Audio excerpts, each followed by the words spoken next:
Durkheim. On vous accompagne dans la visite de votre usine, de votre localisation à Chartres. C'est le siège central de l'entreprise ici, c'est bien ça? Oui, tout à fait. Qui rayonne sur l'Europe et sur le monde. En un mot, pour la stratégie internationale d'Affitex, on peut dominer le monde dans le domaine des tissus de drainage et de recouvrement en fait dans le BTP à partir de Chartres et de la France. Oui, alors j'aime pas tellement le vocable dominer le monde parce que je pense qu'en réalité on s'y fond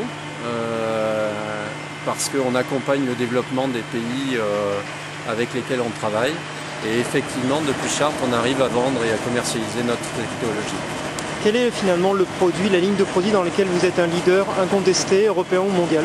On est clairement reconnu comme étant le leader dans le domaine du drainage. En Europe, dans le monde? Au niveau européen, de plus en plus sur les marchés africains.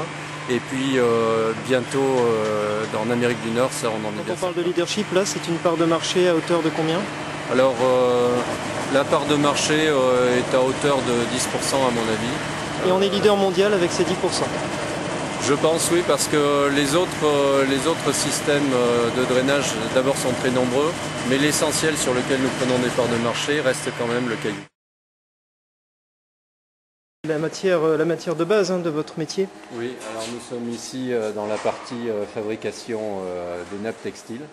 Qui est effectivement la base de notre métier puisque c'est la matière première qui va servir à faire tous les produits géocomposites pour faire du drainage et de l'étanchéité ou du renforcement.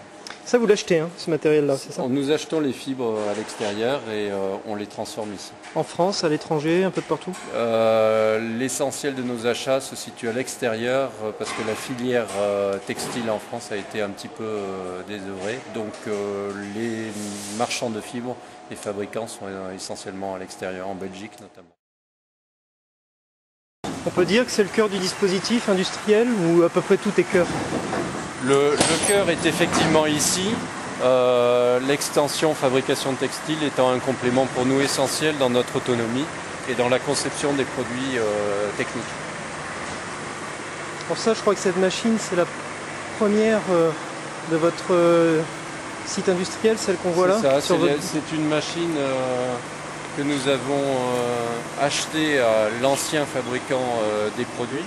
Et la machine d'assemblage qui est au centre nous permet de faire des produits d'assemblage à la fois d'étanchéité en polyéthylène et de textile.